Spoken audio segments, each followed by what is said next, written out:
Actor Vishal ரீசெண்டாக அவரோட social media பேஜில் திரிஷா அவர்கள் பற்றி எழுந்திருந்த ஒரு வதந்திக்கு தன்னோட கண்டனத்தை பதிவு பண்ணியிருந்தாரு. அவர் என்ன சொல்லியிருக்காரு அப்படிங்கிறது தான் இந்த வீடியோவில் நம்ம பார்க்க போகிறோம். பிரபல கட்சியை சேர்ந்த அரசியல்வாதியான ஏவி ராஜு அவர்கள் சமீபத்தில் ஒரு இன்டர்வியூவில் ஆக்டர் திரிஷா அவர்களை பற்றி ரொம்பவே அவதூறான ஒரு விஷயத்தை ஷேர் பண்ணியிருந்தாரு. அந்த ஒரு விஷயம் சோசியல் மீடியா முழுக்க ரொம்பவே வைரலாக போயிருந்துச்சு. அந்த ஒரு விஷயத்துக்காக திரிஷா அவர்களுமே தன்னோட கண்டனத்தை பதிவு பண்ணியிருந்தாங்க. மேலும் சட்ட ரீதியாக இதற்கான நடவடிக்கை எடுப்பேன் அப்படின்னு சொல்லியிருந்தாங்க. அவங்கள தொடர்ந்து இப்போ சினிமா பிரபலங்கள் நிறைய பேர் தங்களோட கண்டனத்தை பதிவு பண்ணி வந்துகிட்டு இருக்காங்க. அந்த வகையில் நடிகர் விஷால் என்ன சொல்லியிருந்தாரு அப்படின்னா, ஒரு அரசியல் கட்சியை சேர்ந்த முட்டாள் நம்ம இண்டஸ்ட்ரியில் உள்ள நம்ம கூட இருக்க ஒருத்தரை பற்றி ரொம்பவே தப்பான முறையில் பேசியிருக்காரு. உண்மையாக இதை நான் மிக வன்மையாக கண்டிக்கிறேன். அவரை பற்றி நான் பேரை குறிப்பிட மாட்டேன், அவர் யாரை சொன்னார் அப்படிங்கிறத பற்றி குறிப்பிட மாட்டேன். ஏன் அப்படின்னா எனக்கு நல்லாவே தெரியும் விளம்பரத்துக்காக தான் அந்த மாதிரி ஒரு கீழ்த்தனமான செயலை அவர் செஞ்சிருக்காரு. அதை நான் மறுபடியும் ப்ரொமோட் பண்ண மாட்டேன். மேலும் நீங்கள் சொன்ன அந்த நபர் என்னோட நண்பர் மட்டும் கிடையாது, திரைத்துறையில் இருக்கக்கூடிய ஒரு கலைஞர், ஒரு பரஸ்பர கலைஞராக தான் நான் இந்த விஷயத்தையுமே இப்போ பேசுகிறேன். மேலும் இந்த மாதிரி ஒரு நபர் பூமியில் இருக்காரு, அவருக்காக நம்ம இந்த ட்விட்டை போடுறோம் அப்படிங்கிறது எனக்கு மிகுந்த ஒரு வேதனை அளிக்குது. கண்டிப்பாக உங்களுக்கு மனசாட்சி இல்லை அப்படிங்கிறது தெரியுது.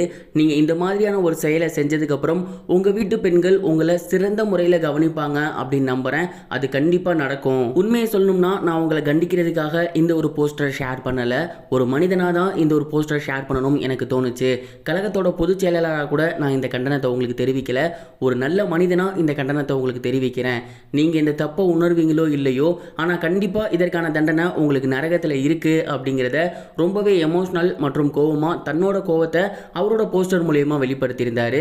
இந்த ஒரு போஸ்டர் இப்போ சோசியல் மீடியாவில் ரொம்பவே வைரலாக போய்கிட்டு இருக்கு. விஷால் அவர்களை தொடர்ந்து மன்சூர் அலிகான் அவர்களுமே தன்னோட கண்டனத்தை ரீசெண்டாக ஷேர் பண்ணியிருந்தாரு. அவர் என்ன சொல்லியிருந்தாரு அப்படின்னா, இந்த நாடு ரொம்பவே டெமோக்ரஸியான நாடு அப்படிங்கிறது நமக்கு தெரியும், சமத்துவமுள்ள நாடு அப்படிங்கிறதும் நமக்கு தெரியும். இங்கே யார் வேணால் என்ன வேணால் பேசலாம், அதுக்கு முழு சுதந்திரம் இருக்குது. ஆனால் இப்படி தவறாக ஒருத்தரை பற்றி பேசுகிறதுக்கு யாருக்குமே அதிகாரம் கிடையாது. இவ்வளவு கீழ்த்தனமாக ஒருத்தரை பற்றி நம்ம தவறாக பேசவே கூடாது. இதுக்கும் நான் ஏன் வாய்ஸ் கொடுக்குறேன் அப்படின்னா, அவங்க என்னோட துறையை சேர்ந்தவங்க, என் கூட ஒர்க் பண்ண போகிறவங்க, அவங்கள பற்றி இப்படி ஒன்று இருக்கும்போது கண்டிப்பாக நான் வாய்ஸ் கொடுக்குறது தான் சரியாக இருக்கும். இதுக்கு கண்டிப்பாக வன்மையான முறையில் நான் கண்டிக்கிறேன் அப்படிங்கிற மாதிரி தன்னோட ஒரு கோவத்தை வெளிப்படுத்தியிருந்தார். மன்சூர் அலிகானுக்கும் திரிஷாக்கும் ஏற்கனவே ஒரு கிளாஷ் போனுச்சு அப்படிங்கிறது நம்ம எல்லாருக்கும் நல்லாவே தெரியும். இரண்டு பேருமே இதுக்கப்புறம் அவங்களோட படங்களில் நடிக்க மாட்டேன் அப்படிங்கிறதையும் சொல்லியிருந்தாங்க. இருந்தாலுமே திரிஷாவை பற்றி இப்படி ஒரு அவதூறான விஷயம் வெளிவந்ததுக்கப்புறம் இந்த ப்ராப்ளத்துக்காக இண்டஸ்ட்ரியிலேருந்து ஃபஸ்ட்டு குரல் கொடுத்தது மன்சூர் அலிகான் தான். என்னதான் அவங்களுக்குள்ள கிளாஷ் இருந்தாலும் ஒரு பெண்ணை அப்படி பேசினதுக்காக அவர் முன்னாடி வந்திருக்குது ரொம்பவே நல்ல விஷயமா நான் நினைக்கிறேன். நீங்கள் இதை பற்றி என்ன நினைக்கிறீங்க? உங்களோட தாட்டை கமெண்ட் பாக்ஸில் ஷேர் பண்ணுங்கள். இது வரைக்கும் கனெக்டிங் டிவிக்கு சப்ஸ்கிரைப் பண்ணனா மறக்காமல் சப்ஸ்கிரைப் பண்ணிக்கங்க. உடனடி அப்டேட்ஸ் பெறுவதற்கு நோட்டிஃபிகேஷன் பெல்லையும் கிளிக் பண்ணிக்கங்க.